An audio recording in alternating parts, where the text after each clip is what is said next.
Three men in black jackets moved like shadows through the glass doors of the Leonard restaurant. Expensive crystal glittered waiters balanced trays, conversations drifted in low hums of power and money, but no one saw danger until it was already in the room. A billionaire CEO sat at his usual corner table sipping aged whiskey ready to close another deal. Then a fist crashed into his jaw. Wine glasses toppled and silver cutlery clattered against marble floors. 3 against 1. It should have been over in seconds, but from the back of the room a quiet man in a server's uniform stepped forward. His name was Ethan Cross, and what happened in the next 4 seconds stunned the world. Follow this story until the very end and tell me in the comments what city you're watching from so I know how far this story has traveled. The attack began with eerie precision.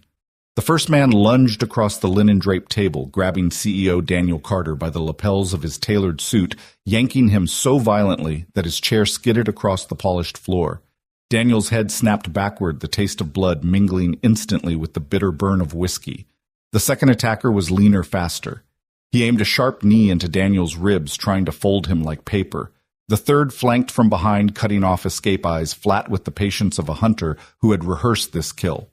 Guests screamed. Forks scraped as diners scrambled back. High heels clattered against marble like frantic percussion.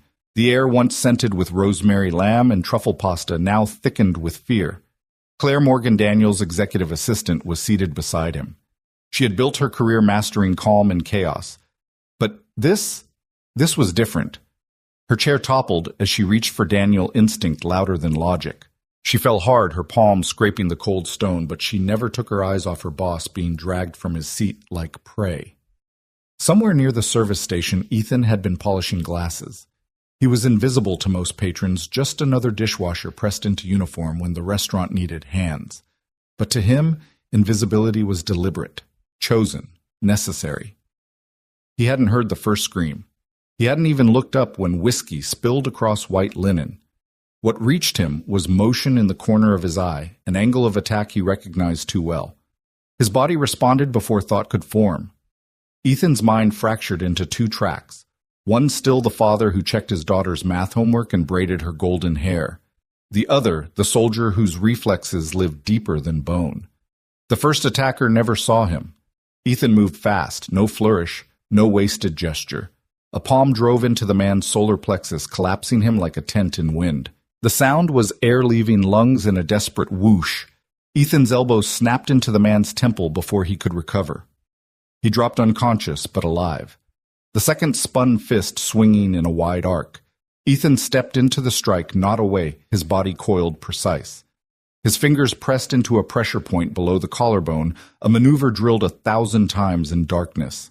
The man's knees gave way. He crumpled like cloth. The third had already reached inside his jacket. Metal glinted. Gun or knife, it didn't matter. Ethan's foot hooked the man's ankles, sweeping him to the ground. His hand locked around the weapon arm. A crack echoed when skull met marble. Silence followed, broken only by the crystalline tinkle of a spinning wine glass. 4 seconds. 3 bodies. Claire's breath caught. Daniel, clutching his split lip, could only stare. Guests, frozen mid-panic, turned back to see an ordinary man standing among predators, calm as if waiting for a bus. His shirt still tucked, his expression unreadable. Police sirens wailed outside.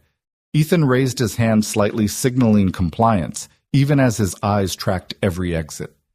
Officers approached with wary respect weapons, not fully lowered their instincts, whispering that this man was more than a dishwasher. Yes, he told them, voice clipped. I stopped them. No. I don't know them. I'm fine. But behind those words, calculations churned. He saw cameras already flashing, phones recording, a story taking shape he could not control. And all he thought was, what will this mean for Lila? By midnight, the footage had escaped into the world. Shaky cell phone video captured from behind an overturned table showed only his back, the blur of motion, and the brutal efficiency of his strikes. But it was enough. 7 million views by morning. 40 million within the week. In his small Queens apartment, Ethan shut the blinds tighter. He washed dishes by hand as if scrubbing away exposure. But his daughter found it first. Daddy, 8-year-old Lila said that afternoon, her small hands clutching a tablet, her eyes wide with awe. Is this you? Her voice trembled with pride and confusion. Ethan knelt brushing golden hair from her face. He saw Catherine, his late wife, in that same stubborn chin. "Yes," he admitted softly. "That's me. But it's nothing special, just helping someone who needed help. Like when we carry groceries for Mrs. Chen." Lila didn't care for modesty. She flung her arms around him, whispering fiercely against his chest, "I knew you were a superhero." Something inside Ethan cracked a soundless fracture like ice thawing in spring. He held her tight, his calloused hands shaking. 2 days later, Claire Morgan stood in a small playground behind the apartment complex. The autumn sun painted the world in gold. Children's laughter mixed with the squeak of swings. Ethan pushed Lila gently, her feet pumping as she sang about butterflies. He saw Claire coming, though he didn't turn. Years of training never allowed surprise. "Mr. Cross," she said when close enough. Her voice carried corporate polish, but underneath lingered something personal. "I wanted to thank you properly." Ethan's eyes flicked to her, taking in the designer coat, the shoes that cost more than his month's rent, the careful way she stood on grass as if afraid of leaving marks. "No thanks necessary," he replied.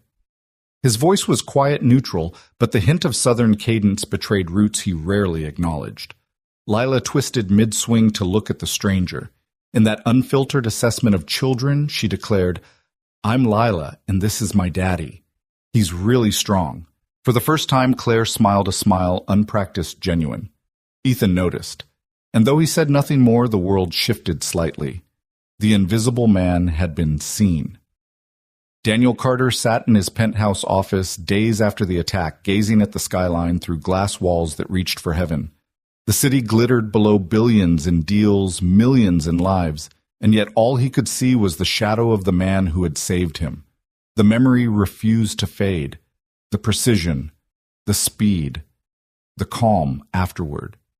He replayed it in his head over and over like an equation he couldn't solve. Who was Ethan Cross? For the world, he was a viral mystery. For Daniel, he was a haunting reminder that survival sometimes comes from the most unexpected corners. Ethan's story had not begun in that restaurant. It had been carved across years, scars, and choices. Once he wore a trident patch on his shoulder. Once his life was measured in deployments, classified missions, nights spent in deserts and jungles where silence decided who lived. Navy SEAL Team 6. The kind of words whispered with awe by those who understood. But that life had been ripped from him in a single word: cancer. Catherine's diagnosis came like a sniper's bullet, unseen until too late. One day she was laughing on their cracked leather couch, mocking his terrible taste in television. 6 months later she was gone, leaving behind Ethan and their daughter only 8 months old, then her hair already glinting gold in the sun. He had carried rifles in darkness. Now he carried bottles and diapers. He had been trained to break men, but Catherine's absence broke him in ways no battlefield ever had. The transition wasn't gradual. He didn't drift out of the military. He was torn out. One day he was Ethan Cross operator trusted to breach compounds and end wars before they began. The next, he was Ethan Cross widower, holding a child who didn't understand why mommy never came home. The government sent condolences. His unit sent flowers. None of it helped him through nights of screaming infant and an apartment too quiet when she finally slept. So he quit. He traded combat boots for work gloves, training schedules for bedtime stories. It was survival of a different kind. Not glory, not medals, just getting through days, just keeping Lila fed, clothed, safe. Queens became their world. A 2-bedroom apartment above Mrs. Chen, the neighbor, who brought dumplings when she thought Ethan hadn't eaten. A small school with teachers who adored Lila's stubborn brilliance. A playground where Ethan pushed her on the swings every evening, the rhythm of chains and laughter becoming his anchor. His job at Leonard Restaurant wasn't glamorous. Industrial dishwashers' trays stacked high with porcelain silver polished until his fingers ached. But the hours worked. Nights meant Lila could stay with Mrs. Chen. Days meant he could walk her to school, help with math homework, cook her grilled cheese sandwiches burned at the edges, but always served with a smile. For Ethan, invisibility was survival. He kept his head down, never missed shifts, never asked for more. The staff barely noticed him. Customers never saw him, which suited him just fine. Until the night everything changed. Inside him there was always a battle. Part of him longed to disappear to bury the man he used to be. Another part refused. His body remembered too much. The way his shoulders squared without thinking. The way his eyes scanned every room for exits. The way his hands twitched when someone moved too fast near his daughter. He tried to bury the soldier, but the soldier never really left. And now, thanks to one viral video, the world had seen him. Claire Morgan thought about him constantly. For years, she had perfected invisibility of her own kind. She had built a life of quiet competence. The assistant who smoothed rough edges, who solved problems before her boss even knew they existed. Her wardrobe whispered, never shouted charcoal navy pearl. Her hair pulled into a bun that suggested authority without arrogance. Yet behind the poise was a girl who remembered hunger, whose mother had worked 3 jobs after her father's heart failed when she was 7. Claire had seen survival stripped of romance. She had built her life on control, on never needing anyone. Love once with a banker named Marcus had ended in betrayal and a broken engagement. Since then, she had kept her heart locked, pouring every ounce of tenderness into managing Daniel Carter's impossible schedule, until Ethan Cross. The way he moved, the way he returned to invisibility after saving lives as if heroism was something shameful. The way he pushed his daughter's swing, steady and patient eyes softened by love. Something stirred inside her she hadn't felt in years, not just attraction, recognition. Daniel, meanwhile, found himself unsettled. He had built Carter Industries from ruins, turned his father's failing textile company into a multinational empire, $12 billion.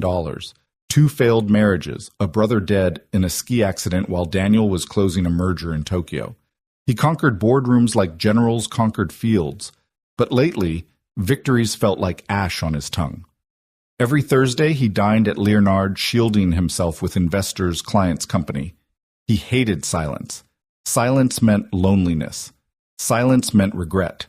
The night of the attack reminded him that money couldn't buy invulnerability, that beneath layers of wealth and power, he was just a man who could bleed, who could die. And the dishwasher, no, the warrior disguised as a dishwasher, haunted him. In his apartment, Ethan tucked Lila into bed. She curled into blankets, hair splayed across the pillow like a halo. She whispered, "Don't go far, Daddy," before her eyes closed. He sat in the dark afterward, listening to her breathing, steady, safe. His hands, scarred from years of missions, now trembled not from combat, but from fear of exposure. Reporters waited outside the restaurant. Police had asked questions he answered with military brevity. The video spread like wildfire. And he knew what came with fame, curiosity, questions, dangers. He had worked so hard to keep his daughter away from that world. Now it was at their doorstep. And yet beneath the fear was something else. When Claire had thanked him at the playground, when Lila had called him a superhero, he had felt it. A crack in the armor he had built around himself. A whisper that maybe, just maybe, life wasn't finished with him yet. The city kept breathing after the headlines moved on, but Claire Morgan did not. She lay awake with the skyline burning in the window blue and gold and merciless. On her tablet, the restaurant footage looped an overturned chair, a blur in a plain server's jacket, danger, cut down like a ribbon. She muted the audio and watched only the movement, how he entered from nothing, how it was over before fear could find a voice. 4 seconds. A life's training folded into a heartbeat. She'd seen power move before in conference rooms where signatures were weapons. This was different. This power did the necessary thing and tried to leave without a name. Morning would bring lawyers and risk committees. Instead, she opened a private note and typed a single line. "Who are you, Ethan Cross?" The name had come from a payroll whisper from a maitre d' who remembered schedules the way other people remembered birthdays. Dish pit sometimes floor when we're slammed. A footnote to a night that should have ended in obituaries. Claire set the tablet aside. The apartment was the kind of precise she had built herself to be. 3 photographs, her mother at a kitchen table, Claire at 22 on her first day at Carter Industries, a dog she and a man once considered adopting. The dog had found another home. The man, Marcus, had found someone else. She opened the freezer and stared at a small velvet box she kept there because an article once claimed cold preserved gold. It turned out gold didn't tarnish. People did. She shut the door and leaned her forehead against the metal, wishing just for a minute to be someone who didn't calculate consequences before wanting. Her phone buzzed. "Daniel, you awake?" Of course she was. Daniel Carter didn't sleep on nights like this, and when he didn't, she didn't. She called. He answered on the first ring, voice steady the way a man tries to be steady after the ground has moved. What's our exposure? The police will frame it as an assault on a private citizen, she said. For now. For now, he repeated. And the man, an employee of the restaurant, she said. Temporary staff. Name Ethan Cross. Silence stretched. She pictured his pacing window desk bar cart window. Find him, he said at last, not as an order to own a person, but as a plea for one variable he could understand. I'll see what I can do, she replied. After the call, quiet settled with the heaviness of old grief. She remembered a tiled kitchen in a walk-up in the Bronx, her mother's hands raw from cafeteria dishwater, the click of coins counted on Sunday nights. We can't afford trouble, her mother used to say. We afford rent. We afford food. We don't afford trouble. Claire made a life out of that sentence. No risks without insurance. Be indispensable in a way no one applauds like water noticed, mainly when it isn't there. Morning came with choreography, black coffee hair gathered a suit that let her disappear. Security still stopped her in the lobby. New guard. Nervous smile. I manage Mr. Carter's life, she said, handing over the badge, which means I also manage your schedule now. He laughed and waved her through. On the executive floor, she set order to chaos. She blocked predators from the calendar. She returned calls in a sequence that kept panic from hardening. She wrote a statement that said enough and nothing. She arranged a private clinic for the elderly investor who had fallen no press, no billing, because mercy is cheapest early. Between tasks, her mind returned to the small Queen's playground. Early fall light, leaves with a shoulder of yellow. Ethan pushing his daughter on a swing with the tenderness of someone who remembered the last time he was helpless to save the person he loved. He had tried to shrink himself even as the space around him bent to his alertness. She had spoken to him the way she spoke to frightened clients, spare words offered like clean water.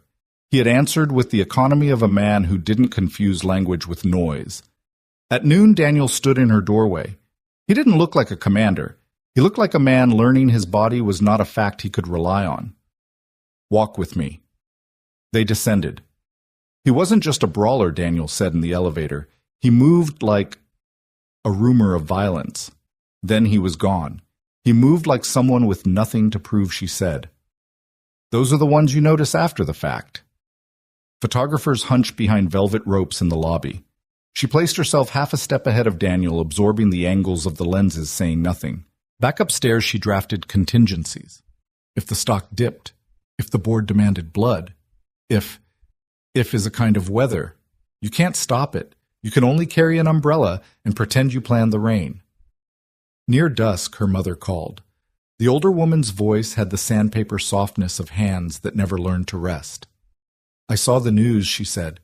You sounded different last night. How did I sound? Claire asked, watching the skyline pink and then bruise. Like somebody remembering she has a heart, her mother said. Be careful with it. But don't lock it in a freezer, baby. Her eyes flicked toward the kitchen. The velvet box slept among frozen peas. I'm careful, she said. That's who I am. Being careful kept us fed. Her mother replied. It never kept us warm. They said their I love yous the way people do when love has to be a verb to survive. After Claire held the phone as if it were a bird she might set free or crush. The office thinned. She remained. Emails slowed to a trickle. The building's hum became a soft ocean. She opened a private search and hesitated. One call to a favor. One query. One look behind the curtain of a man trying to step back into shadow. She closed the window. She opened it again. What am I doing? She whispered. Not about ethics, but about herself. The line between being indispensable and being alive. She wrote a note instead. If I see him again, I'll ask for his story, not his resume.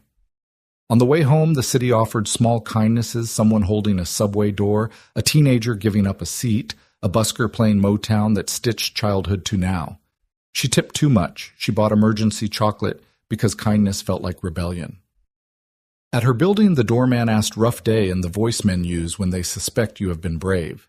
It was a day, she said. Tomorrow will be better if we say so out loud.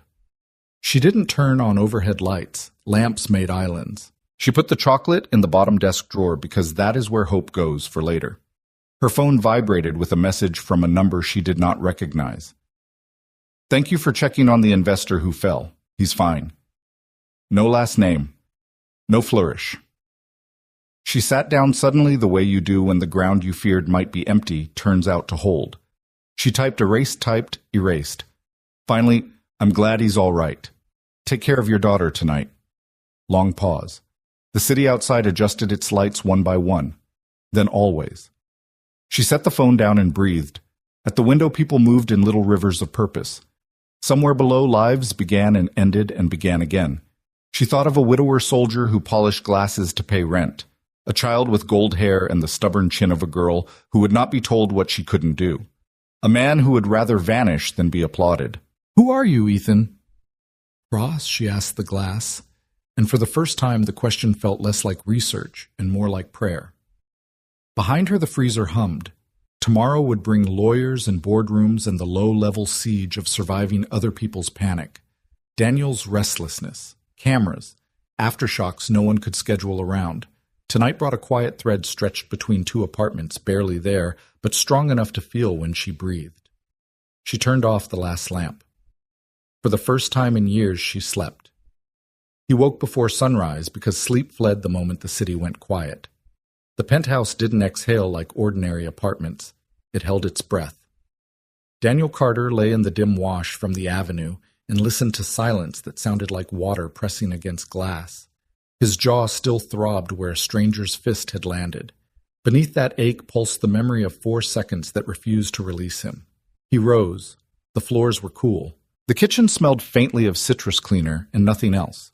He ground beans and watched steam feather against the window. In the reflection, he saw a man he recognized only in fragments. The tailored certainty, the hungry eyes, the mouth tired from winning battles that tasted like loss. Crystal had skittered across marble like small animals trying to flee, and he could still hear the sound. The tablet lay on the counter. He didn't need to press play. His body remembered the sequence. But he watched anyway, punishing himself with the choreography, the jerk from the chair, the drag of the suit, the blur that entered frame and ended it. Ethan Cross. A rumor that moved like purpose. A man who preferred the corner of the frame. He paused the video on the moment after. Calm.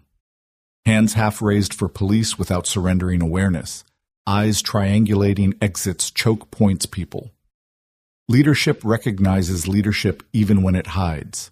Daniel knew it. He had worn that disguise in other rooms. The coffee was too strong. He drank anyway, swallowing bitterness like penance. His phone lit with obligations. Board chair, PR, general counsel, security. All the departments that arrive after a storm and call themselves weather. Anita Shaw, general counsel, answered first. Her voice carried the practiced calm of someone who kept companies from bleeding to death through paper cuts. "Civil exposure looks containable," she said. "Criminal is for the police. The restaurant carries the site liability, but plaintiffs sue the closest gravity. That's you." He watched the frozen frame of Ethan on the screen. "And the man employee of the restaurant," Anita said. "Not ours. Optics are dramatic. Hero saves billionaire is a headline people want. We should be careful not to look like we're weaponizing him." "I won't," Daniel said, and surprised himself by meaning it. PR called next. Owen's voice came sugared the way it always did when Fear sat at his desk. "Morning shows, late night, a Sunday feature that thinks it's compassionate. I can push back or I can aim it." "Control operations," Daniel said. "No camera crews near my office. No interviews. Claire will issue a written statement. I'll thank who needs thanking. That's all. And if the video keeps climbing..." "It will," he said. "We hold our nerve." He ended the call and stood with both hands on the counter, feeling the cold stone press into his palms. Below, traffic woke and argued with itself. He envied the simplicity of people with somewhere obvious to be. The elevator to the gym was a private descent. In the mirror, he watched himself stand straighter as if posture could correct the narrative. He lifted, he rode, he ran. Sweat darkened his shirt, spreading like a confession. Pain obeyed rules the market did not. At 8 sharp, he stepped off the treadmill and saw what unsettled him most: fear lingering behind his own eyes. Not terror, something quieter. The thought that money for once might not buy survival. He showered, dressed, let the armor assemble suit, watch, cufflinks, mask. The driver opened the car door. The day opened its mouth. At headquarters, glass and chrome greeted him like polite adversaries. The lobby terrarium glowed with curated green. Cameras tracked. Guards nodded with the same respect they gave dignitaries in high-risk packages. Claire waited by the private elevator's tablet in hand, a crease between her brows that meant she had already solved 3 of the 5 problems he hadn't seen yet. Anita at 9. Owen at 9:30, she murmured as they walked. Board at 10, security at 11. I moved the Singapore call. They'll live. What about the man Daniel asked? She didn't look up from the tablet. I'm in contact, quietly. He heard the second sentence she didn't speak. Don't break the thing you might need later by exposing it too early. The board convened in rectangles and suits and feigned concern. Whitaker led with words sharpened by habit. Optics, he said. Exposure. Contagion risk. Daniel imagined the man turning his own pulse into a spreadsheet. We didn't plan the assault, Daniel said when it was his turn, his voice draped in iron. We survived it. We'll continue to survive it. I'm implementing changes to security. We will not discuss them on a call with 9 people who think their living rooms are soundproof. You seem cavalier, Whitaker pressed. Daniel leaned into the camera until only his eyes lived there. I seem alive, he said, and I intend to remain that way. Meeting adjourned. He shut the laptop. His reflection stared back, blurred, more human than Titan. Security came next. Bullet points slid across a screen. Access points, perimeters, key cards. The ritual comfort of competence. Daniel approved expenditures that promised less than they claimed. Rotate routes, he ordered, stagger arrivals. No routine lasts more than 3 days. His eyes flicked to Claire, who caught the instruction already translating into calendar math. When the room emptied, quiet returned brittle and thin. Claire lingered. She stood by the window, her face held in the exact neutrality he paid for and increasingly worried about. You're thinking something you haven't said, Daniel told her. She drew a breath. Vulnerability isn't only physical. Harden the building all you want. If soft hearts remain inside, someone will pry. You mean me? I mean all of us. But yes, he laughed once without heat. Prescription: fall in love and become a better human.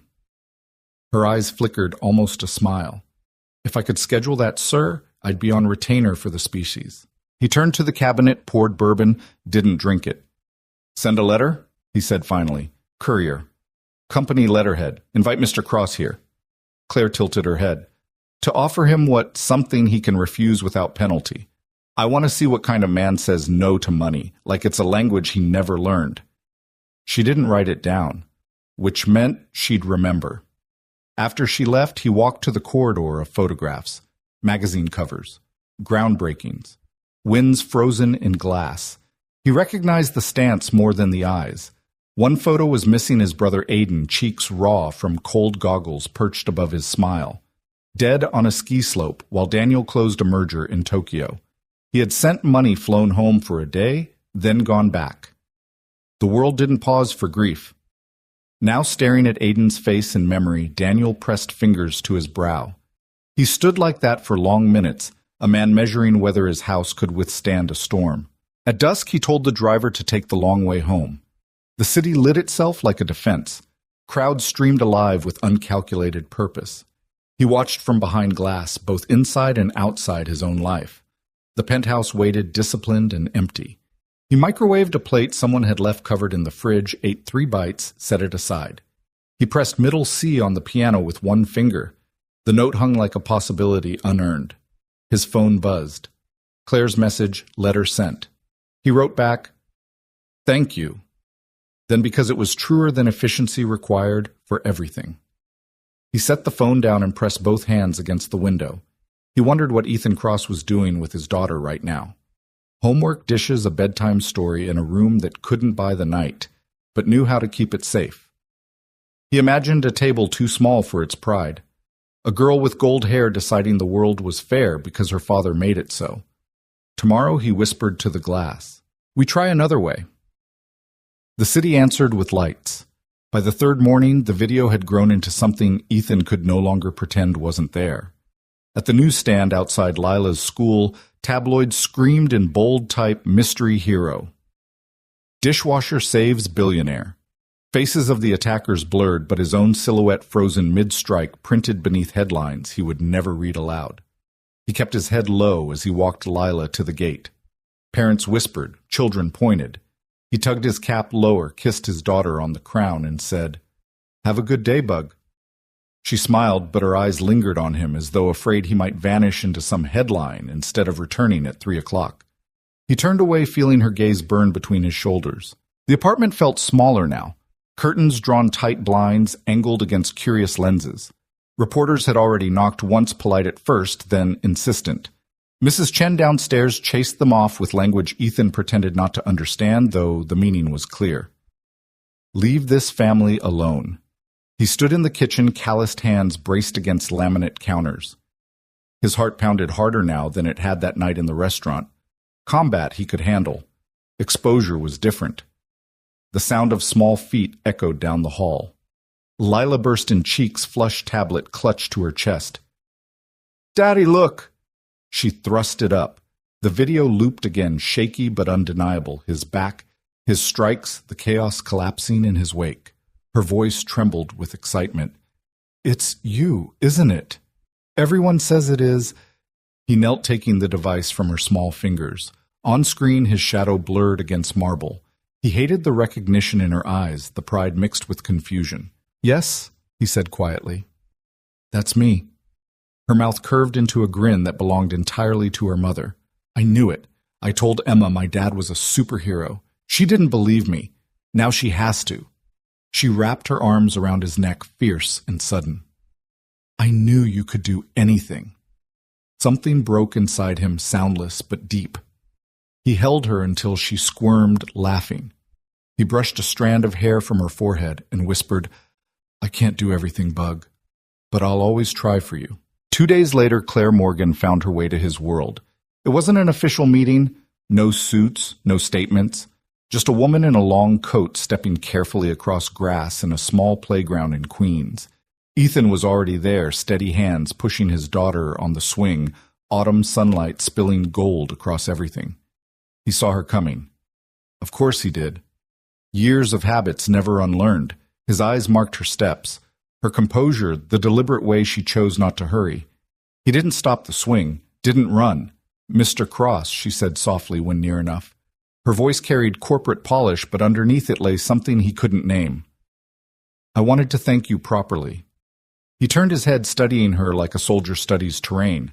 Designer coat shoes worth his rent, careful posture on grass that seemed foreign to her. "No thanks necessary," he said, tone flat. Southern accent faint beneath the neutral edges. The swing creaked. Lila twisted around, midair, hair flying. "I'm Lila. This is my daddy. He's really strong."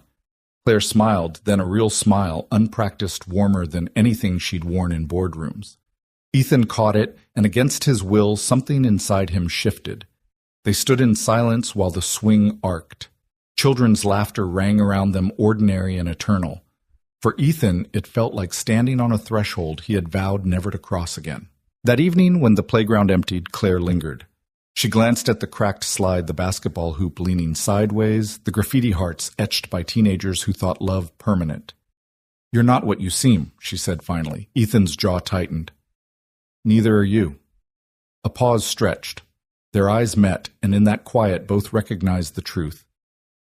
Two people who had built lives on invisibility, colliding in a moment where hiding no longer worked. She inclined her head almost a bow.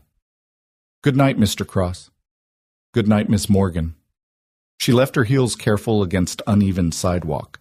Ethan watched until she turned the corner, then looked down at his daughter asleep against his chest.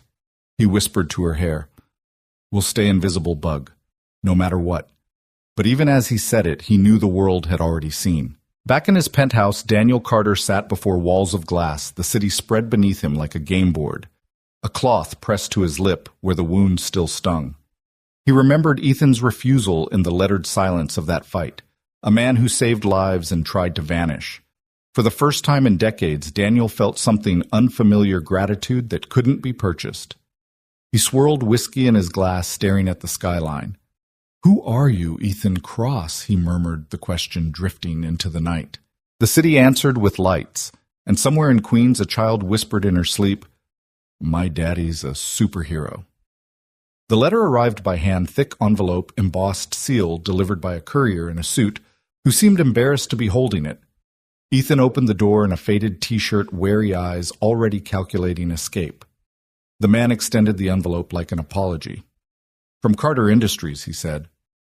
Ethan stared. The courier fidgeted. Finally, Ethan accepted it, closed the door, and stood in the silence of the apartment. At the kitchen table, scarred wood crumbs from Lila's breakfast still scattered, he opened the letter.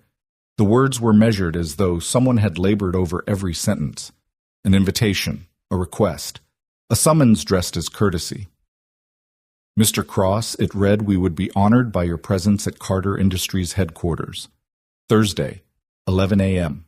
Please allow us to express gratitude in person." It ended with Daniel Carter's signature, a flourish that carried billions.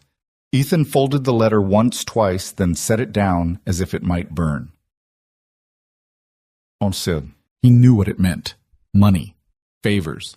The machine pulling him in. He wanted none of it. That night, he tucked Lila into bed. She clutched her stuffed rabbit eyes heavy. "Are you going to work again, Daddy?" "Yes," he whispered. "Always work." She frowned.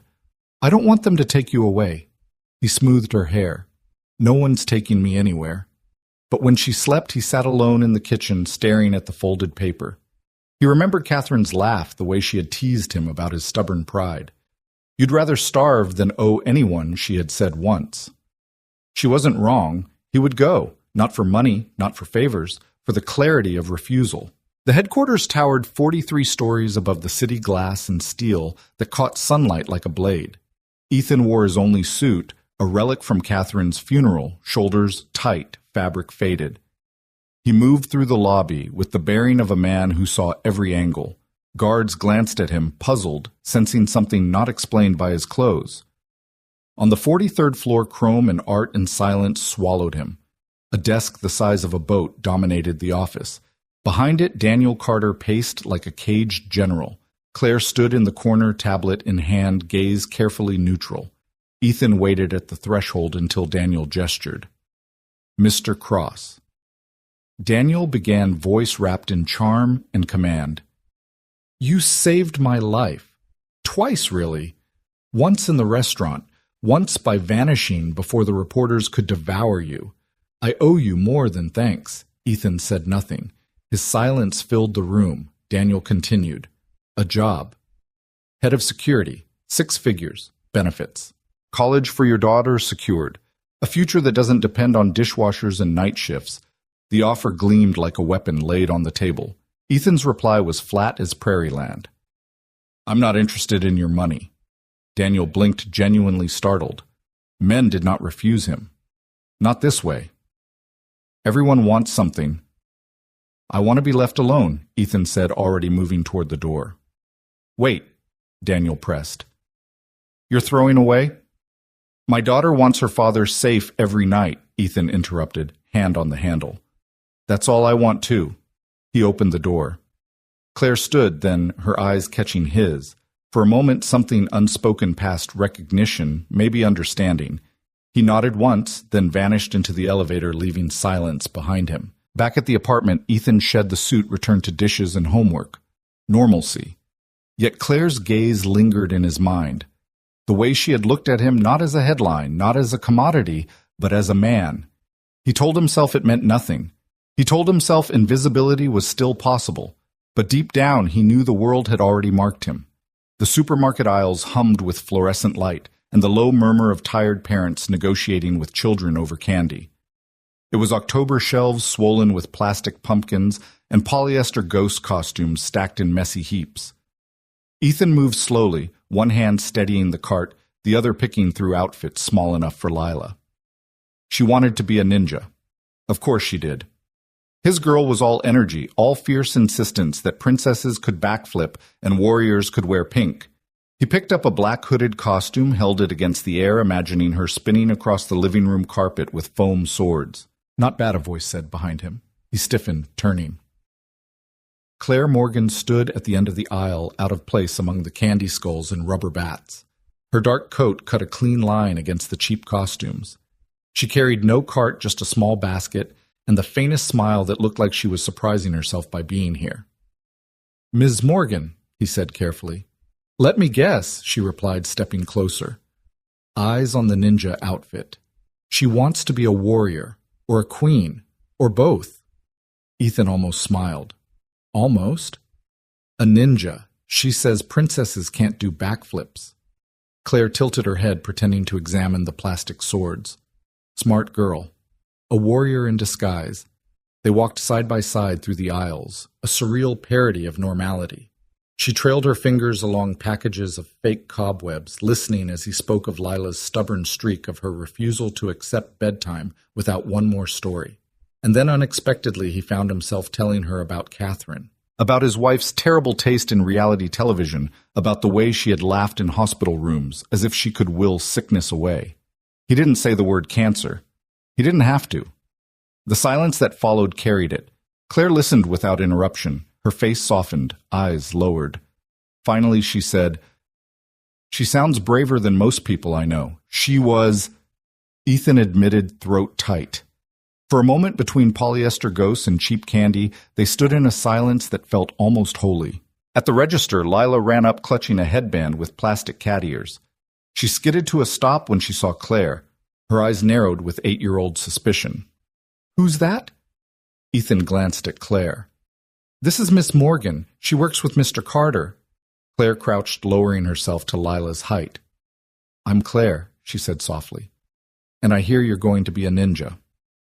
Lila studied her chin tilted, assessing with the seriousness only a child could carry. Then she nodded once. "Okay, but ninjas don't need help." Claire smiled, genuine and warm. "Maybe not, but even ninjas like company sometimes." Ethan watched the exchange, feeling something shift again inside him. Claire rose, meeting his gaze, and he saw the faint crack in her professional armor.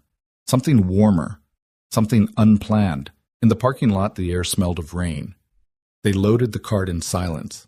Claire looked out across the rows of cars, her voice low. "You know, she said Daniel hasn't been the same since that night. He won't admit it, but he's afraid." "He should be," Ethan replied. "They'll come again." Her eyes flicked to his, searching. "And you—" "I don't get to be afraid," he said simply. She nodded. For a moment it felt like she wanted to say more. Instead, she adjusted her coat and said, "Good night, Ethan. Good night, Claire." Back at the apartment, Lila twirled in her ninja costume mask, too large, giggling as Ethan tied the belt. She darted around the room, plastic sword in hand. "See," she shouted. "Princesses can do backflips." Ethan laughed, a sound rusty from disuse. For the first time in years, the apartment felt less heavy. When Lila finally fell asleep, curled against her stuffed rabbit, Ethan sat in the quiet. His mind returned to Claire, to the way she had listened, the way she had crouched to meet his daughter's eyes without condescension. He told himself it was nothing, but deep inside he knew some walls had begun to crack. And somewhere uptown, Claire lay awake in her sleek apartment tablet, open to spreadsheets she wasn't reading. Her mind replayed Ethan's voice, the fragments of grief he had allowed her to see. She closed the device and whispered into the dark, as if answering him across the city. "You don't have to be afraid." But he couldn't hear her. The investigation moved faster than the news cycle. Detectives came and went from the restaurant, gathering statements, pulling security footage. The official narrative called it an isolated incident. Ethan didn't need to read the file to know better. Violence that polished didn't happen by accident. And sure enough, the name surfaced. A competitor, one Daniel Carter, had crushed 2 years earlier. A family-owned business taken apart in a hostile takeover, its patriarch dead by his own hand. For Ethan, the math was easy grief plus humiliation equaled revenge. Daniel doubled his security detail. Extra cars. Armed men in black suits. It was a fortress in motion, but Ethan knew fortresses only worked if you never had to leave them. The next attempt came sooner than anyone wanted to believe. It was a Tuesday, clear sky Manhattan, glowing in late autumn light. Daniel stood in his office dictating notes when the bullet screamed through the glass. He wasn't in the chair. It was luck or biology or both. A bathroom break at the right second saved him. The shot spiderwebbed the window shards raining across the carpet. Daniel stumbled back, breath-ragged. For once, Claire's composure cracked. She shoved him behind the desk, her own body shielding him, heart hammering in her throat. The shooter was gone by the time security reached the roof. All that remained was a message carved into the access door. This isn't over. That night, Daniel made the call himself. No lawyers, no assistants, just his voice stripped of armor. I need your help, he said. On the other end, Ethan leaned against the kitchen counter, phone pressed to his ear, staring at Lila as she drew stars across her homework margins. He could hear the strain in Daniel's voice, the sound of a man who had built walls of wealth only to find them hollow. I can pay. Daniel added quickly as if the offer might make the plea less raw. It's not about money, Ethan interrupted. His tone was quiet, final. If I do this, it's to end it, permanently. And you follow my rules, not yours. There was a pause. Then Daniel exhaled a long, tired breath. Agreed. The next morning, Ethan walked into Carter Industries as if he belonged, the official line consultant. That word explained his presence without raising questions. He moved through the building with eyes that noticed everything. The predictable routes, the compromised personnel, the doors that opened too easily. By noon, he'd identified 17 vulnerabilities. He delivered the list like a grocery order, no drama, no explanation. Fix these, he said simply. Daniel listened, arms folded. Claire sat nearby, tablet open, watching Ethan's profile more than the words. She realized then this man lived at a different level of perception. He didn't just see threats, he predicted them. Later, as they walked out, she caught up beside him. You didn't hesitate, she said. Ethan glanced at her. Hesitation gets people killed. Her voice softened. You've done this before. He didn't answer. He didn't need to. Over the next weeks, their paths crossed constantly. Secure conference rooms became their battlefield. She brought knowledge of corporate patterns of Daniel's stubborn routines. He brought instincts honed in deserts and jungles. Together, they mapped threats, countermeasures, contingencies. She learned to read him in subtler ways. A flicker in his eyes meant concern. A tightening of his jaw meant catastrophe. He learned her habits, too. How she hummed Motown under her breath when stress crept in. How she kept emergency chocolate in her bottom drawer. It wasn't romance. Not yet. But the ground beneath them shifted inch by inch until the idea of distance felt unnatural. Meanwhile, Lila began asking when the pretty lady would visit. Ethan brushed it off with a grunt, but inside unease curled. His daughter had a way of seeing truths before he admitted them, and so he kept telling himself the same lie: he was here to end a threat, nothing more. But even as he repeated it, he found himself listening for Claire's voice in hallways, watching her reflection in glass, noticing the way her laugh lit spaces Daniel's empire never could. The enemy watched too. 2 men were caught in the parking garage, tools and hand wires coiled. Interrogation yielded nothing. But the equipment bore hallmarks. Ethan recognized military precision black market sourcing. He studied the pattern and knew the truth: this would escalate until someone ended it. He pulled Daniel aside after the arrests. His voice carried the quiet intensity that once made generals pause. They won't stop, he said. Each failure makes them more desperate, more dangerous. Next time they might go after people you care about. Daniel's eyes flicked toward Claire across the room. She was coordinating with federal agents, her face composed but her hands tight around the tablet. Ethan saw what Daniel would not admit: she was his weakness. What do you suggest? Daniel asked finally. Ethan's answer came without hesitation. We make them come to us.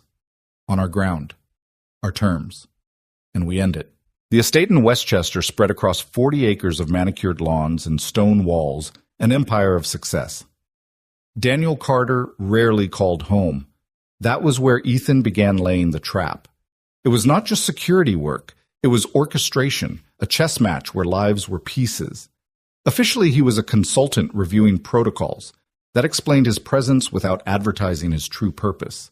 He moved quietly, adjusting routes, sealing blind spots, changing locks without ceremony. Cameras appeared where shadows once ruled. Guards who thought themselves competent discovered how easily they could be outmaneuvered. Ethan drilled them until they sweated fear of mistakes. By evening, he stood on the terrace scanning tree lines, the long driveway, the estate that glowed like a beacon. He could feel them out there waiting, planning. Violence was only ever patient. Inside, Claire worked beside him. She brought insight not from the battlefield, but from boardrooms. She knew Daniel's habits, his stubbornness, the rhythms of his life. She whispered to Ethan where routine might betray them, which nights Daniel insisted on his study, which mornings he never missed a call. Her precision matched his instincts like a puzzle snapping together. "Why do you trust me with this?" she asked. Once late in the war room, documents scattered between them. Ethan didn't look up. "Because you don't waste words, and you see what he won't." She held his gaze unsettled by the weight of his certainty. They became partners without deciding to. Hours in conference rooms turned into quiet exchanges over coffee. She learned the way his voice softened when he spoke of Lila, how bedtime stories mattered more than any mission. He learned how her composure cracked just slightly when she admitted she read romance novels at night, not leadership books. Lila herself asked one evening, "Daddy, when's the pretty lady coming back?" Ethan muttered something evasive, but his daughter only smirked, seeing more than he wanted. The truth was, there unspoken, Claire had begun to step inside their circle, and Ethan, for all his resolve, didn't entirely push her away. The enemy pressed closer. Surveillance showed men loitering near the parking garage, patterns of movement too disciplined to be casual. Ethan knew the rhythm professionals, not amateurs.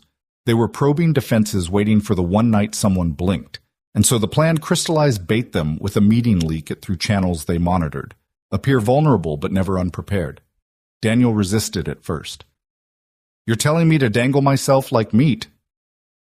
Ethan's reply was calm, final. "Yes, because if you keep waiting, they'll choose the ground, and they'll choose her." His eyes flicked toward Claire before he could stop himself. Daniel followed the glance, jaw tightening. He didn't argue again. The night before the plan unfolded, Ethan drove Lila to Mrs. Chen's sister in New Jersey.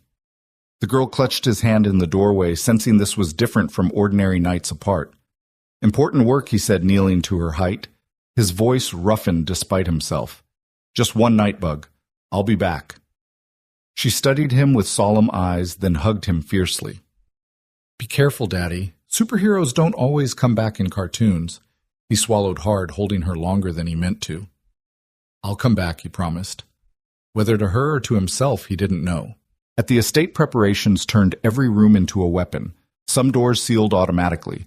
Others remained unlocked, inviting but trapped. Motion sensors hummed. Hidden passages became escape routes. Ethan memorized every inch until the mansion itself felt like a map in his bones. Claire insisted on staying. "If something happens to him, I need to be here," she said, her tone leaving no room for argument. "It will happen," Ethan replied. "That's the point." Her eyes did not waver. "Then you'll need me too." He wanted to protest, but the determination in her voice silenced him. As midnight approached, the estate exhaled silence. Daniel paced his study, unused to being bait. Claire sat rigid in a chair, knuckles white around her phone. Ethan moved through the halls like a ghost, every sense sharpened. 2 a.m. they came. Not 3 this time, 7. Through the trees across the lawn, coordinated with signals that spoke of shared training. Their leader moved differently, a scarred man with dead eyes, carrying personal vendetta in his stride. Silas. A former security contractor once employed by Daniel, now turned predator. Ethan watched them on monitors, the enemy converging like wolves. He turned to Claire, handing her a secured phone. His eyes locked on hers. "Stay with him. Lock the safe room. Don't open for anyone but me. Only when I give the code word." She nodded, then impulsively, almost too fast to register, her fingers brushed his. "Be careful," she whispered. He allowed himself one squeeze of her hand. Just one. Then he vanished into the dark, where violence waited.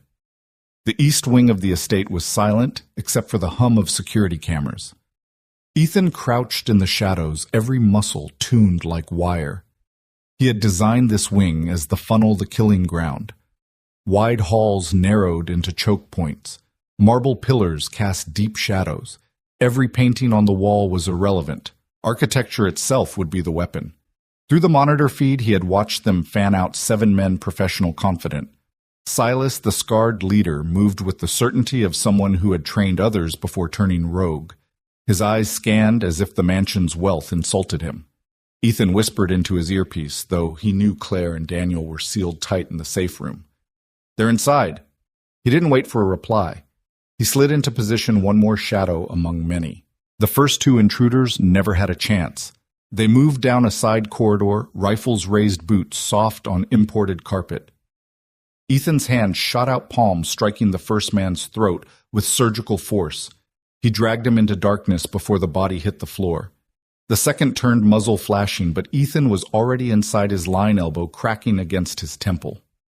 2 seconds, 2 down. The third heard something just enough to shout before Ethan's arm locked around his throat. A blood choke, precise, merciful compared to other options. The man sagged unconscious against Ethan's chest.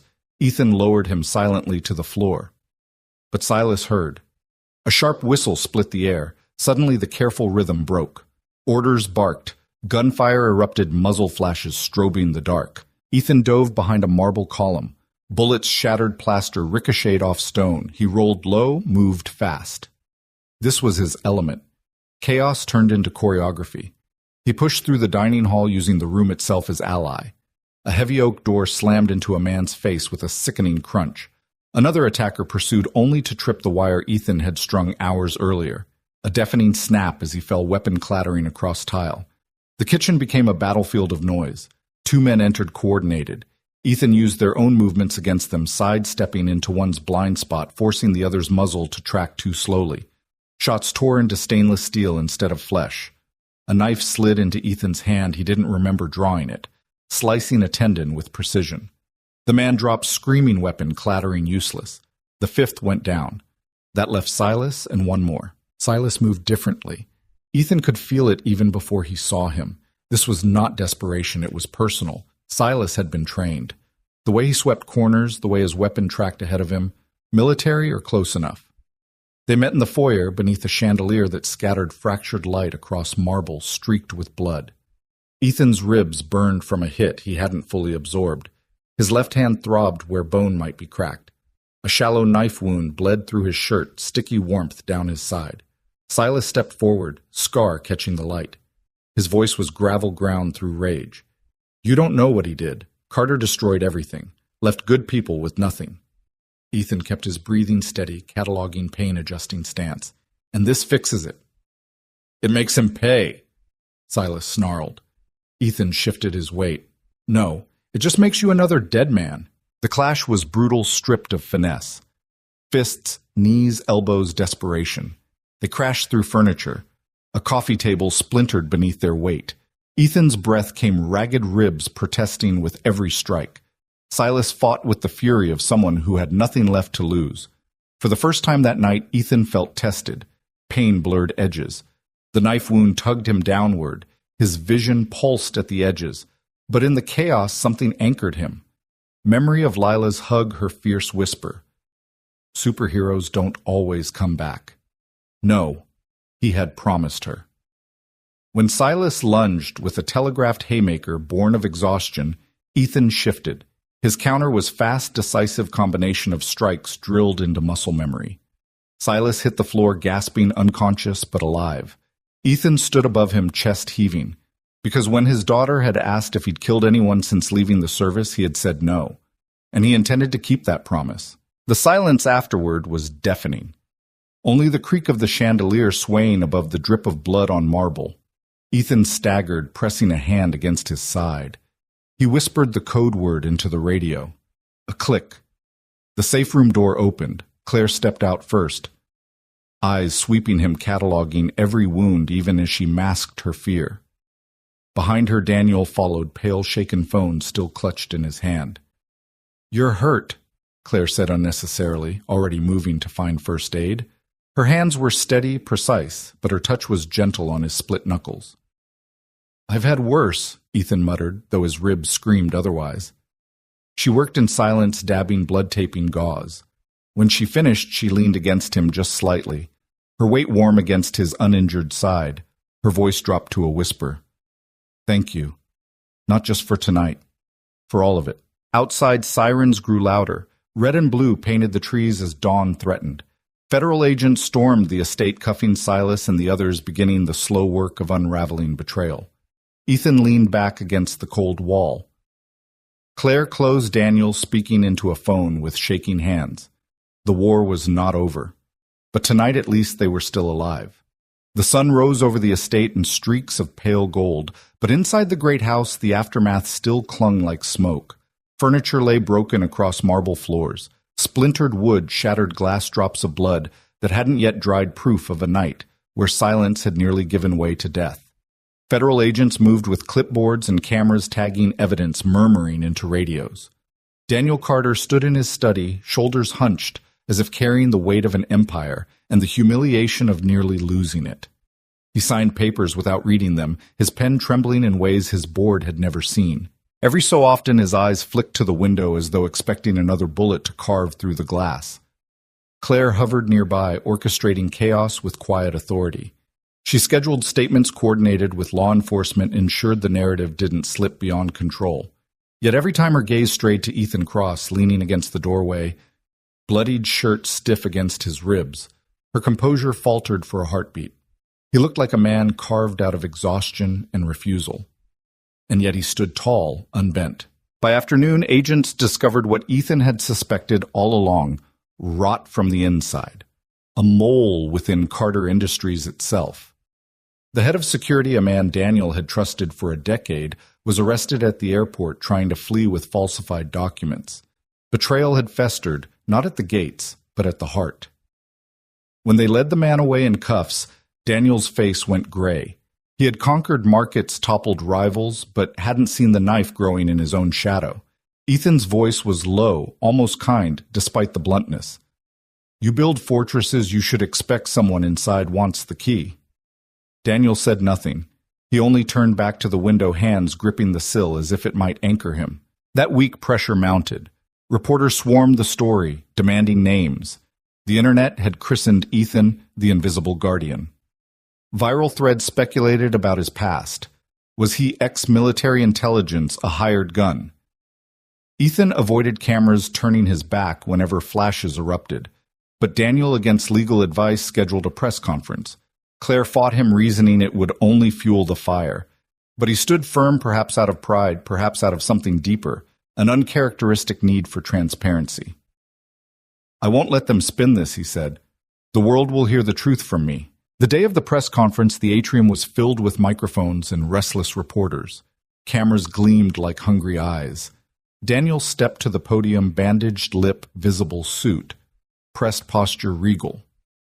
Last week, he began, voice resonant, my life, and the lives of my colleagues were nearly taken. I stand here because one man chose action when others froze. I owe him more than I can ever repay. He paused, eyes finding Ethan at the back of the room.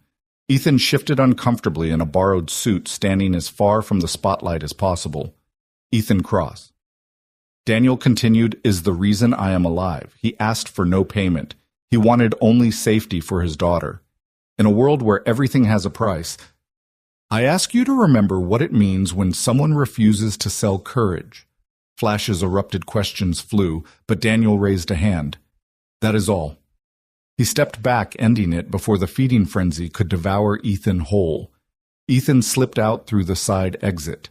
Claire followed. In the alley behind the building, he leaned against brick, tugging at the suffocating tie. She found him there, her heels clicking softly against the pavement. You hate this, she said. He glanced at her jaw tight. Attention is a leash, and I don't wear leashes. Her lips curved, almost sad. Even heroes need stories told. I'm no hero, he muttered. She stepped closer, lowering her voice. Tell that to Daniel.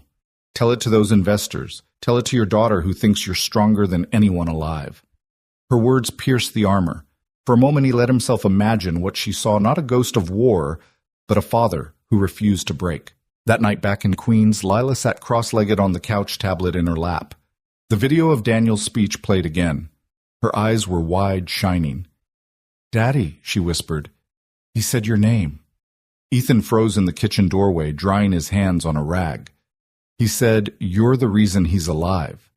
Her voice was filled with awe, but beneath it something more fragile, fear that the world might take him away, that others would claim him now. He crossed the room, knelt beside her, and took the tablet from her trembling hands. "I don't care what he said. You listen to me, Bug." His voice softened. "I'm yours. Only yours." She threw her arms around his neck, burying her face in his shoulder. "Promise, promise." Elsewhere in the city, Daniel sat alone in his penthouse. Whiskey in hand, he replayed his own words from the press conference. They rang hollow against the glass walls. Gratitude had not dulled the loneliness gnawing at him. He thought of Ethan's refusal of money, of his daughter's bright hair, of the quiet gravity Claire seemed to reserve for him. For the first time in his life, Daniel Carter, emperor of boardrooms, realized money had not bought him the thing he envied most: belonging. The winter night pressed heavy against the city, a cold wind slicing between buildings, rattling street lamps. Inside the Carter estate, the war rooms had been dismantled, but Ethan's mind refused to rest. He sat in his queen's apartment, every creak of the pipes and every honk of distant traffic filtering through instincts that would never quiet. Lila slept down the hall, the rise and fall of her breathing, a rhythm steadier than any clock. Ethan should have felt peace. Instead, unease settled in his bones. He had seen the pattern before: escalation, retreat, escalation again. Silas and his men were only pieces of a larger board. Somewhere out there, hands were still moving them. He wasn't wrong. 2 weeks later, the attempt came again. This time, not subtle. The parking garage beneath Carter Industries was nearly empty when security caught 2 men crawling beneath a sedan, their hands busy with wires and timers. They were armed with patience and precision. Professionals. No tattoos, no street-level chaos, just clean efficiency like Ethan's former life reflected back at him in shadow. Interrogation yielded nothing. They sat in silence, eyes empty, jaws locked. But the equipment bore signatures Ethan knew: black market circuits, a detonator model used overseas. This wasn't revenge by grieving amateurs anymore. This was escalation. This was war. Ethan studied the aftermath with quiet fury. His report was blunt. They won't stop. Every failure makes them hungrier. Desperation grows teeth. Daniel stood nearby, his hands shoved into pockets, face pale under expensive lighting.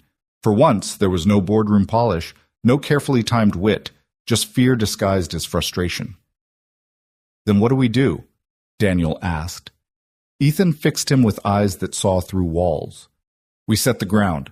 Force them to come. End it." Daniel hesitated, but only briefly. He knew Ethan's words carried weight carved from 1,000 unseen battles. And still Ethan's gaze flicked toward Claire. She stood across the room coordinating agents, her brow furrowed in concentration. He didn't want to admit what he knew she was Daniel's weakness. The one pressure point enemies would eventually strike. He clenched his fists. This had to end. Preparations began. The estate in Westchester became the chosen ground again, but this time with precision so sharp it could draw blood. A board meeting was scheduled, carefully leaked through compromised channels. Guards rotated with deliberate irregularity. Certain doors were left unlocked, bait for eyes watching from afar. Ethan moved like a conductor through it all, orchestrating the rhythm of defense. He walked the grounds, memorizing angles, imagining bullets before they flew. He installed hidden cameras, sealed doors, rehearsed escape routes with brutal clarity. Claire shadowed him, tablet in hand. She wasn't just an assistant anymore. She was a strategist, absorbing every instruction, every correction. Together they mapped the estate like a body with veins and arteries, every vulnerable point identified, every countermeasure applied. "Why do you trust me with all this?" she asked, one evening, exhaustion softening her voice. "Because you don't waste words," Ethan said. "And you see what others can't." Her eyes lingered on his longer than she should have. In them was a question she hadn't dared to ask. "And what do you see in me?" He didn't answer, not aloud, but his silence carried weight. The night before the trap, Ethan drove Lila to New Jersey, to Mrs. Chen's sister's modest home. The girl clung to his hand at the doorway, her face solemn.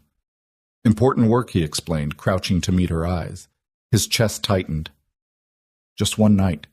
She studied him with gravity far older than her years. Then she hugged him fiercely, whispering into his ear, "Be careful, Daddy. Heroes don't always come back." His throat closed. He kissed her forehead, holding her longer than he meant to. "I'll come back," he promised. He had to. Back at the estate, Daniel paced his study like a lion forced into a cage. He hated waiting, hated feeling like prey. The chandelier above glowed soft, but the air was taut as a drawn bow. Claire sat near the safe room entrance phone, ready, her posture perfect but her knuckles pale. She glanced at Ethan as he adjusted monitors. He turned toward her, his voice low, meant only for her. "When it happens, you stay in there. You don't open the door unless I give the word." She swallowed hard. "And if you don't come back," his eyes held hers steady, unyielding, "then you still don't open the door." For a moment something broke through her mask. She reached out, fingertips brushing his hand. "Be careful," she whispered. He allowed himself a single squeeze of her fingers, an anchor, a promise, before he pulled away. At 2 a.m, the silence broke. Through the cameras, 7 figures emerged from the trees. Black clothes, rifles, hand signals smooth as language. At their center, Silas' scarred face lit by the faint gleam of moonlight. His stride was steady eyes burning with vengeance that money alone couldn't buy. Ethan's voice over the radio was calm, almost serene. "They're here." Then he moved into the dark where violence waited. The first crack of gunfire ripped through the east wing like thunder trapped in marble. Ethan pressed his back against a column, senses narrowing into pure instinct. He had built this ground to favor him, but combat never read blueprints, it lived in chaos. 2 intruders advanced in tandem rifles, sweeping boots soft against Persian rugs. Ethan waited until they crossed the threshold of shadow. Then he struck. The first man dropped from a strike to the throat weapon clattering across the tile. Ethan caught it, swung it like a club, slamming the butt into the second man's jaw. The man fell sideways into a glass cabinet, shards exploding like crystal rain. Silence for 1 breath. Then another voice shouted, and the house erupted again. Ethan moved, fast, always moving. The dining hall became a gauntlet. He flipped a table for cover bullets chewing into its oak surface. He returned fire, once precise, not to kill, but to buy seconds. Then he rolled low, sweeping a man's legs, finishing with a chokehold until the body went limp. The next attacker came from the kitchen, muzzle flashing. Ethan ducked, shoved a heavy door forward. It slammed into the shooter's face with a sick crunch. Blood spattered white tile. The man screamed, gun slipping from his grip. Ethan kicked it away, then silenced him with a strike that left him unconscious but breathing. 4 down. But Silas was no ordinary predator. He prowled the main foyer, scar glinting under fractured light from the chandelier. His eyes searched with lethal patience. He carried himself like a man who had been betrayed and was determined to repay betrayal in blood. When Ethan stepped into the foyer, Silas's lips twisted into something between a snarl and a grin. "You don't know what he did," Silas said, voice low, ragged with rage. "Carter ruined lives, families. He left good men with nothing."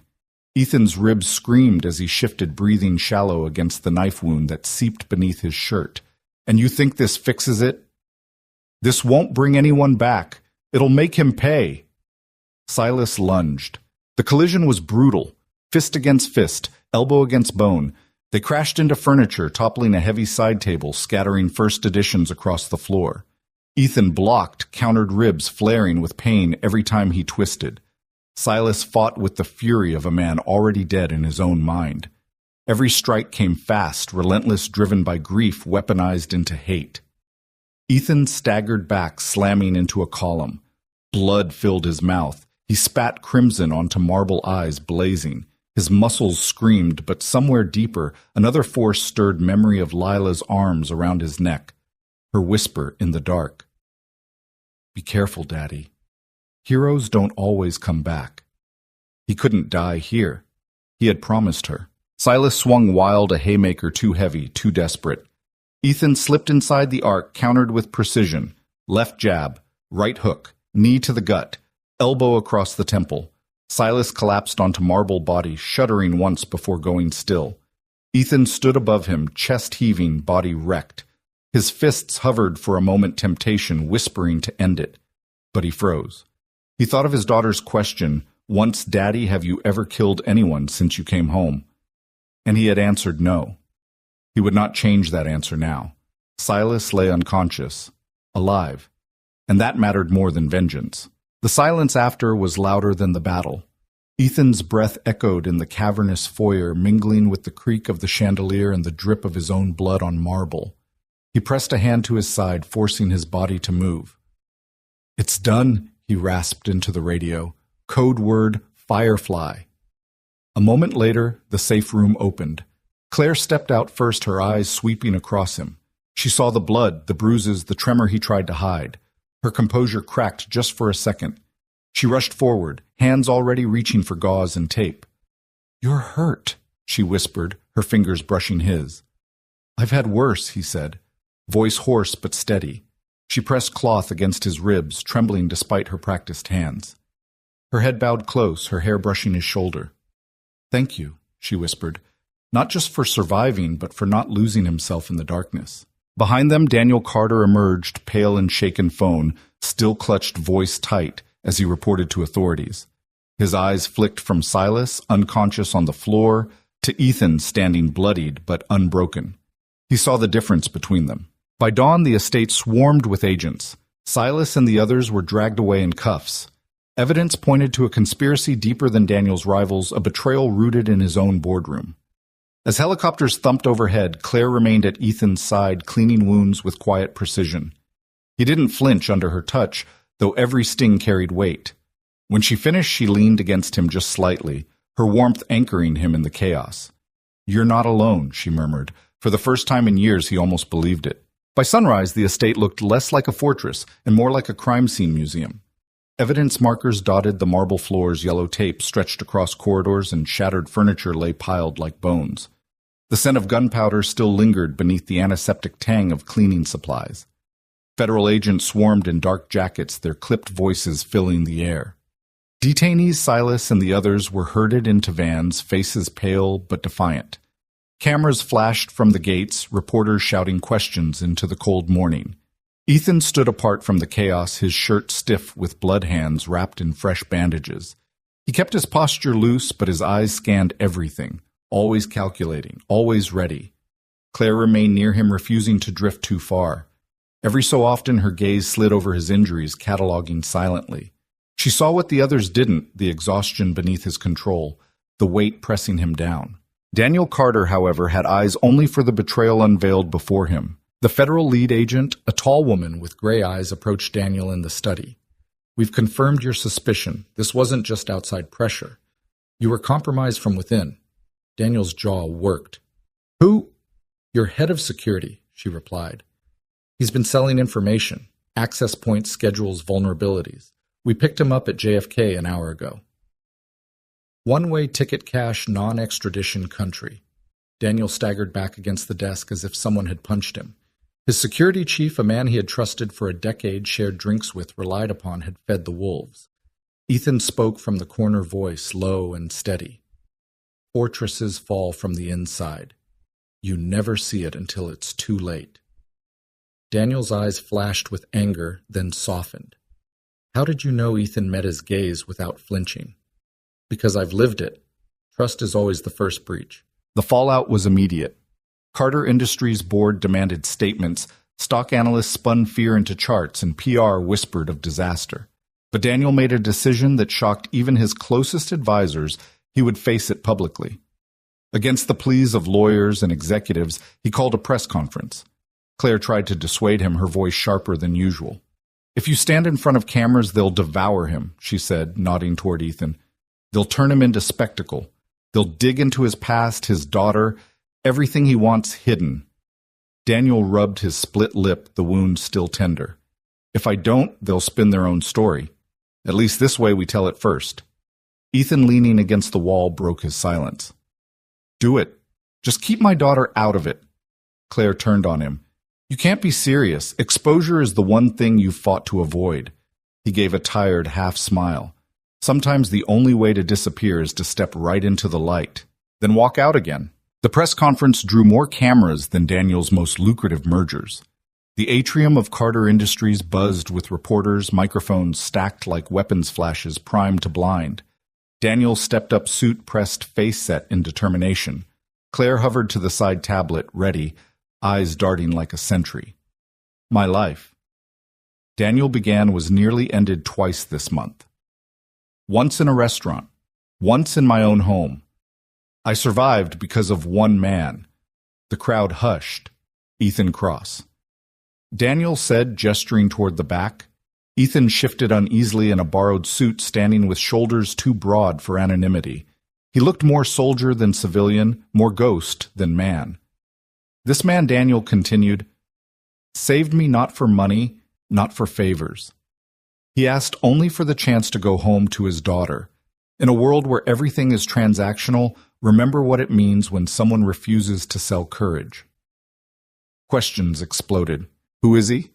Was he military? Will he join your staff? What's his daughter's name? But Daniel raised his hand. That's all. No more. He stepped down, ending it before the feeding frenzy could claw deeper. Ethan exhaled and slipped through a side exit, Claire following fast. Behind the building in the alley, Ethan tugged at the suffocating tie leaning against brick. Claire found him there, her heels echoing against wet pavement. You hate this, she said softly. Attention is a leash, he muttered, and I don't wear leashes. She tilted her head, studying him. Even heroes need their story told. I'm no hero, he said flatly. She stepped closer, her voice a whisper. Tell that to Daniel, to those men in the garage, to your daughter who believes you're stronger than the world. For a long moment their eyes locked. The city hummed around them, but the air between them felt like silence. Something unspoken lingered, fragile and dangerous. That evening in their queen's apartment, Lila sat cross-legged on the couch, tablet glowing. Daniel's speech replayed, his voice booming. Daddy, she whispered, he said your name. He said you saved his life. Ethan froze in the kitchen doorway, dish rag still in his hands. He told the world, you're a hero. Her eyes shone proud and afraid all at once, afraid the world might take him away now that it knew his name. He knelt, prying the tablet gently from her hands. I don't care what he said. You listen to me. His voice softened. I'm yours, only yours. She flung her arms around him, pressing her face to his chest. Promise. He held her tight, every scar aching. Promise. Meanwhile, uptown Daniel sat in his penthouse, whiskey untouched at his side. He replayed the day in his mind, the betrayal, the blood, the press conference. His empire remained intact, but his walls had never felt thinner. For the first time in decades, Daniel Carter envied a man who owned nothing. Not wealth, not power, just a daughter who looked at him like he was enough. And for the first time, Daniel wondered what belonging truly cost. The city settled back into its rhythm, but inside Ethan's world, nothing returned to normal. The restaurant let him go quietly. Too much publicity, too many reporters loitering with cameras. He didn't fight it. He only packed his locker, folding his apron with the care of a soldier folding colors, and walked out without looking back. At home, he tried to pretend life was unchanged. Breakfasts with Lila, school runs, homework at the kitchen table. But every knock at the door made his pulse spike. Every stranger's glance on the subway felt like scrutiny. The viral video had done what bullets couldn't. It made him visible. Lila noticed. Children always did. One night after he tucked her in, she whispered, You don't smile as much anymore. He kissed her forehead. I'm smiling right now. But she was right. Claire, too, felt the change. Meetings with Daniel grew heavier, his paranoia tightening like a noose. He barked at executives, doubled his guard, lived in fortresses of glass and chrome. She did her job, she always did, but her thoughts kept drifting to Ethan. She remembered the way his voice cracked when he spoke of Catherine, the way he'd crouched in a supermarket aisle to tie his daughter's shoe, the way he had stepped into violence like it was a language he hated but could never forget. Late at night, when the city lights looked loneliest through her windows, she opened her tablet. She had 3 photographs on her shelves, 17 books on leadership. But it was Ethan's face she saw in her mind, bloodied and unbroken in the Carter estate foyer. Daniel tried to move forward. He restructured security, fired. Half the board promised reforms. But wealth could not mend the fracture inside him. He had been spared death twice, and gratitude was a language he didn't know how to speak. Still, something softened. He began showing up to small things, a school play where Ethan sat in the back, blending into shadows. Daniel claimed coincidence that he was in the neighborhood. But everyone knew better. Ethan tolerated it at first, then accepted it. Because when Lila bounded off stage and into Daniel's arms shouting Uncle Bernie, the name she'd chosen herself, Ethan saw what his daughter saw. Not a titan of industry, but a lonely man trying awkwardly to belong. One Saturday afternoon, Claire appeared at the apartment, not in her armor of charcoal suits, but in jeans and a sweater, her hair loose. She carried brownies in one hand and a bottle of wine in the other. Lila answered the door, gasping with delight. "You came." Claire smiled, stepping inside. Ethan looked up from the stove, spatula in hand, garlic threatening to burn. He blinked, startled, then shook his head with a half smile. "You're just in time to watch me ruin dinner." They ate at the small table, laughter threading through the room. Claire helped Lila with her math homework, patient and gentle, while Ethan hovered in the kitchen, trying not to stare. Later, after Lila fell asleep on the couch, they sat on the fire escape, the city sprawled before them. Claire sipped wine, her eyes on the skyline. "She misses having a mother," Ethan said quietly, surprising himself. "She doesn't remember Catherine much, just impressions, perfume, lullabies." He paused, voice breaking. "I try, but there are things I can't be for her." Claire turned her gaze tender.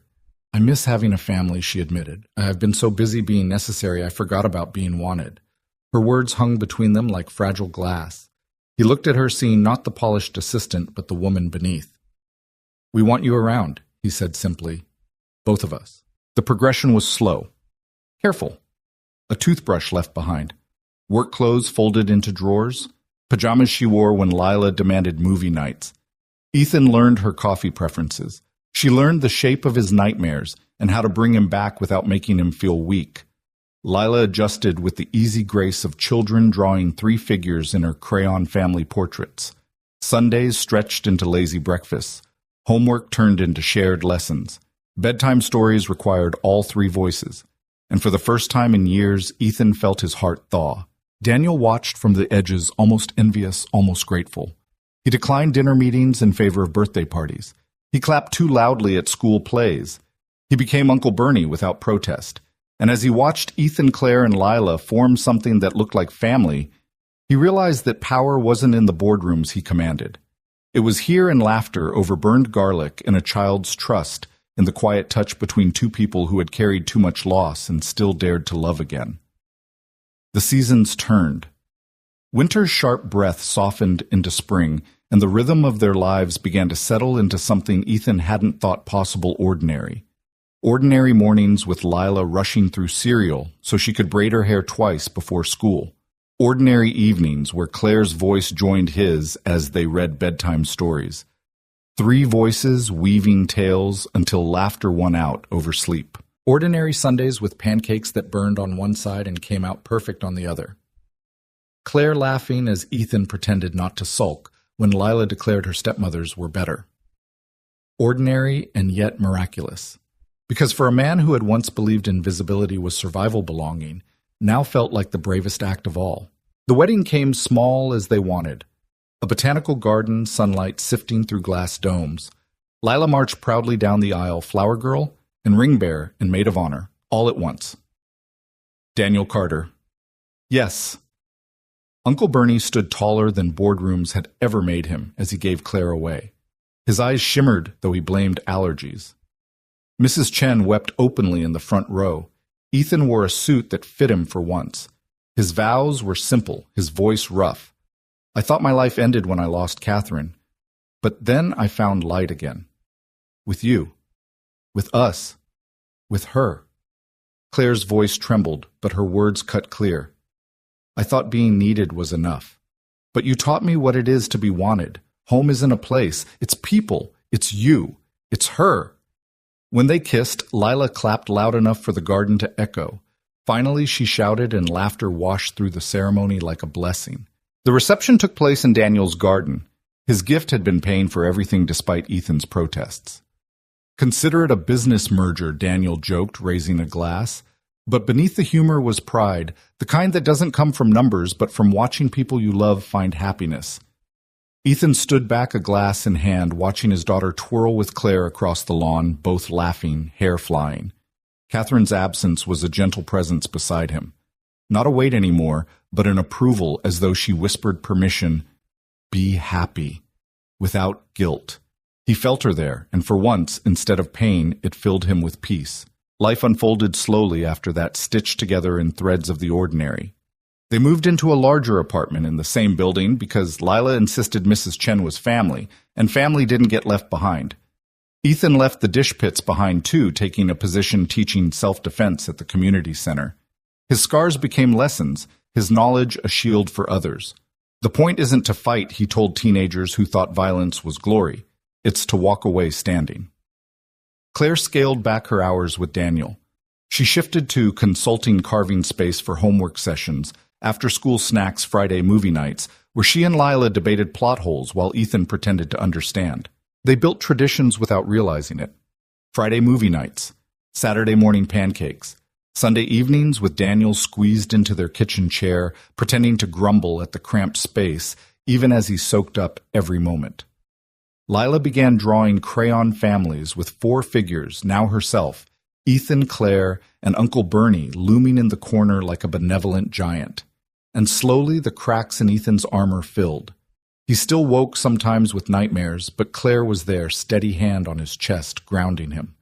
He still caught himself scanning exits, but now he smiled when he realized his daughter was safe, her laughter louder than any threat. Daniel found peace, too, in his own way. He was still married to the Empire, still bound to numbers and conquests. But now when silence pressed too hard in the penthouse, he had somewhere to go. A cramped apartment that smelled of garlic and crayons where a girl shouted Uncle Bernie and dragged him into Monopoly games he always lost. Power, he realized, meant little compared to the warmth of being needed for more than what you owned. One spring evening after Lila had gone to bed, Ethan and Claire sat on the fire escape city lights flickering like distant stars. The air was cool, carrying the scent of budding trees. Claire leaned against his shoulder, voice soft. "Do you ever think about what might have happened if you hadn't been at the restaurant that night?" Ethan was quiet for a long moment. Then he answered, "I don't. Because everything that matters is here now. That's enough." She smiled, eyes closing, trusting the night. And for the first time in years, Ethan believed in something he had almost forgotten forever. Summer arrived in Queens with heat that shimmered on sidewalks and laughter spilling from open windows. Ethan Cross found himself living a rhythm he once thought unreachable. It wasn't perfect, nothing ever was, but it was theirs. Mornings began with Lila tugging at his arm, demanding pancakes, her hair wild and golden in the sun. Claire teased him for burning garlic, then kissed his cheek as if that flaw were proof of humanity. Evenings ended with bedtime stories told by all 3 voices overlapping until giggles carried Lila into sleep. Ethan sometimes lay awake after listening to the hush of the city. His body still carried tension scars twitching at every siren in the distance. But now when nightmares pulled him under Claire's hand would find his, and her steady presence anchored him back. Daniel Carter had changed too. Once a man defined by conquests and mergers, he now found himself at soccer fields and science fairs. He stood in bleachers clapping too loudly when Lila scored a goal. He clutched handmade programs at school plays, his suit jacket crumpled, his eyes suspiciously bright. The board whispered that their CEO was distracted. But Daniel didn't care. For the first time in decades, he had something resembling family. Not the blood he had lost, not the marriages money couldn't salvage, but the messy, beautiful warmth of belonging to someone else's table. He became Uncle Bernie without question, the corporate general turned godfather. And he was proud. One evening, Daniel arrived with a gift too extravagant to disguise a scholarship fund for Lila Papers. Neatly bound, her future secured in ways Ethan had never dared to hope. "I don't need charity," Ethan said, voice low pride, stiffening his shoulders. "This isn't charity," Daniel replied, meeting his gaze. "It's insurance. For her. For you. Because I know what it means to live with nothing but fear." For a long moment, Ethan considered refusing, but then he thought of Catherine, thought of promises made in hospital rooms and whispered to a child in the dark. Finally, he nodded once. "Thank you," he said. The words cost him, but they were true. Lila thrived under the patchwork family that had gathered around her. She chased soccer balls with Ethan's intensity, debated with Claire's precision, laughed with Catherine's echo. She drew family portraits with crayons, 4 figures, now each with arms outstretched. Herself, Ethan, Claire, and Uncle Bernie taller than the rest. Sometimes she would climb into Ethan's lap, eyes shining. "Daddy," she'd whisper, "I think Mom would like this." He swallowed hard, holding her tighter. "Yeah, bug. She would. Claire would watch quietly from the doorway, her own eyes glistening, knowing Catherine was part of their story too. That summer, Ethan began teaching self-defense at the community center full-time. He showed teenagers how to fight not to win, but to walk away safe. Strength isn't in what you can break, he told them, but in what you can protect. Parents thanked him. Students admired him. But Ethan never forgot his purpose to keep violence from being the only language they knew. At night, Claire teased him about being a teacher now. From Navy SEAL to community center coach, she'd say with a grin. He'd shrug, half-smile. I like this battlefield better. And he meant it. On Lila's 9th birthday, the apartment filled with laughter. Mrs. Chen brought dumplings enough for an army. Claire baked a cake that leaned to one side but tasted perfect. Daniel arrived in a suit far too formal for balloons and party hats, but let Lila smear frosting on his cheek without complaint. When she blew out the candles, she said her wish aloud. I wish we could always be like this. The adults exchanged glances over her head, silent promises written in their eyes. Later, after the guests had gone and Lila slept surrounded by wrapping paper and stuffed animals, Ethan and Claire sat on the fire escape. The city glowed around them, stars blurred by neon. She wished for forever, Claire whispered. Ethan leaned his head back against the railing, eyes on the night sky. Then we give it to her, one day at a time. Claire turned, studying his face, her hand sliding into his. I love you, she said simply, the words steady, certain. He looked at her heart thundering and smiled. Catherine would have liked you. She would have told me to stop being an idiot and kiss you already. So he did. And for the first time in years, Ethan Cross kissed not as a soldier, not as a survivor, but as a man who finally believed in second chances. Autumn came again, leaves turning copper along Queens sidewalks. The air filled with the scent of roasted chestnuts from corner carts. Time had passed, and with it the sharp edges of survival softened into rhythms of family. Lila was taller now, her stride filled with confidence. She debated fiercely at school, played soccer with fire, and still demanded bedtime stories even when she claimed she was too old. Claire became more than stepmother. She was a guide, a compass. Ethan watched them together, sometimes aching with gratitude that life had given him a second chance he thought impossible. At the community center, his classes grew. Teenagers who once sought trouble now sought his instruction. He showed them how to walk away, how to defend without destroying. He poured his past into something better, something that would outlive scars. Claire balanced consulting work with home. She was present for science projects, school trips, late-night hot chocolate. She hummed Motown when she cooked, and Ethan teased her for it, though secretly he found it the sweetest sound. And Daniel Uncle Bernie remained a constant satellite. He came to every recital, every game, carrying himself with pride that boardrooms never gave him. He was still alone in his penthouse most nights, but at their cramped kitchen table, he belonged. Years passed in this ordinary magic. Birthdays, holidays, arguments over bedtime and forgotten chores, joys stitched together with frustrations like all real families. On Lila's 18th birthday, they gathered again at the same botanical garden where Ethan and Claire had married. Friends, neighbors, Mrs. Chen with too much food. Daniel boasting to anyone who'd listen. The air glowed with strings of lights and laughter carried into the night. Ethan stood with his arm around Claire, watching their daughter laugh with friends, head thrown back fearless. We did good, Claire whispered, leaning into him. He kissed her temple voice low. We did perfect. Later after the party, the three of them sat together on the fire escape. The city hummed below, eternal and indifferent. But here in this circle of light, they were complete. Lila sprawled across their laps, her voice muzzy with sleep.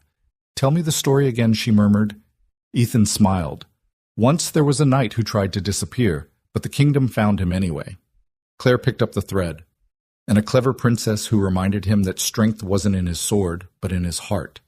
And a little girl, Lila whispered, her eyes drifting closed, who wished for forever. Her breathing steadied, and Ethan and Claire finished the tale in silence, their hands twined together. In the quiet after Ethan looked out over the city and understood something Catherine had once tried to teach him, that survival wasn't victory. Love was. He tightened his arms around the two women beside him, his daughter, his wife, and knew that this finally was the life he had fought for without knowing. Not just people to protect, but people to build with, to belong to. The world outside roared on.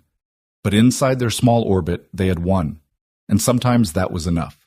Your thoughts will help us create meaningful stories. And if you want to hear more powerful healing stories like this, don't forget to subscribe to the channel, click the bell icon so you don't miss any new episodes. And most importantly, share this video with people who need a little hope today. Thank you so much for your time. We hear you, we listen to you, and we are honored to tell these stories for you.